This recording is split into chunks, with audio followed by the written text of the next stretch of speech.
আমাদেরকে অনলাইনে প্রশ্ন রেখেছেন রবিউল আলম, বিশেষ করে গজওয়ায়ে হিন্দ, আমরা সুন্নাহ আল্লাহ নবী সাল্লাল্লাহু আলাইহি ওয়াসাল্লামের হাদিস শরীফে গজওয়ায়ে হিন্দ সম্পর্কে যে তথ্য পাই, এই গজওয়ায়ে হিন্দ এটা কি সত্যিকার অর্থে কোরআন সুন্নাহ সম্মত, নাকি এটা আসলে কাল্পনিক একটি কথা, নাকি এটা একেবারে সুন্নাহ সম্মত, বলবেন?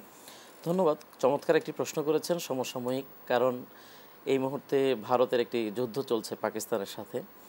ফেসবুক, সোশ্যাল মিডিয়ায় ভাইরাল যে গজওয়ায়ে হিন্দ শুরু হয়ে গেছে। আমরা ইতিপূর্বেও দেখেছি যে কোনো একটা যুদ্ধ শুরু হলে আমরা গজওয়ায়ে হিন্দ বলে এটিকে চালিয়ে দিচ্ছি। আসলে এটি সম্পর্কে আমাদের জানা দরকার। রাসূলুল্লাহ সাল্লাল্লাহু আলাইহি সাল্লাম সুস্পষ্ট ভাষায় বলেছেন, যেটি সহিহ হাদিসে এসেছে, যে মুসলমানদের সাথে হিন্দুস্তানের অর্থাৎ হিন্দুদের একটি যুদ্ধ হবে। সেই যুদ্ধে মুসলমানরা জয়ী হবেন এবং রক্তক্ষয়ী সেই যুদ্ধ হবে, অনেক মানুষ সেখানে শহীদ হবেন। তো হাদিসটি একেবারেই সহিহ। তবে এখন জানার বিষয় হচ্ছে যে আসলে এই মুহূর্তে গজওয়ায়ে হিন্দ শুরু হয়ে যাচ্ছে কিনা, যে গজওয়ায়ে হিন্দের মেসেজটা আমাদের কাছে ক্লিয়ার হওয়া দরকার। কারণ যে কোনো সময় হিন্দুস্তানের সাথে আমাদের যে কোনো যুদ্ধ কোনো দেশের হলেই সেটাই গজওয়ায়ে হিন্দ হয়ে যাবে, বিষয়টি এমন নয়। এটি আমাকে ক্লিয়ার থাকতে হবে। তবে গজওয়ায়ে হিন্দ হবে, মুসলমানদের সাথে রক্তক্ষয়ী একটি যুদ্ধ হবে, এই বিষয়ে আমাদের ঈমান থাকতে হবে, এটা স্পষ্ট।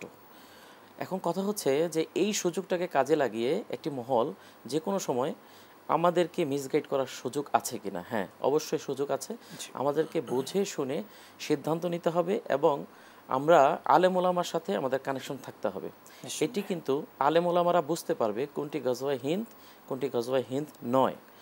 তো আমি দর্শকদের যে পরামর্শটি দেব সেটি হচ্ছে যে যে কোনো সময় গজওয়ায়ে হিন্দ বলে পার্শ্ববর্তী দেশ ভারতের সাথে আমাদের যে কোনো একটি সম্পর্ক অবনতি ঘটানো, সেটি আমাদের ঠিক হবে না, নিঃসন্দেহে। হ্যাঁ, আমাদের রাজনৈতিক দৃষ্টিকোণ থেকে ভারত আমাদেরকে সবসময় শোষণ করেছে, সে ব্যাপারে আমাদের ঘৃণা থাকবে, সেই বিষয়টি ভিন্ন। কিন্তু এটিকে গজওয়ায়ে হিন্দ তৈরি করে আমাদের মিসগাইড করা যাবে না। আমরা বিশেষ করে সোশ্যাল সাইটগুলোতে কিন্তু আমরা দেখতে পাচ্ছি একেবারে মিথ্যা তথ্য দিয়ে পুরোপুরি এটা সয়লাভ হয়ে গিয়েছে। সেখান থেকে আমাদেরকে সঠিক জ্ঞানের জন্য যে বিষয়টি আপনি বললেন, আলেম, হক্কানি আলেম যারা আছে তাদের শরণাপন্ন হতে হবে এবং সঠিক তথ্যটা নিয়ে আমাদেরকে এগোতে হবে।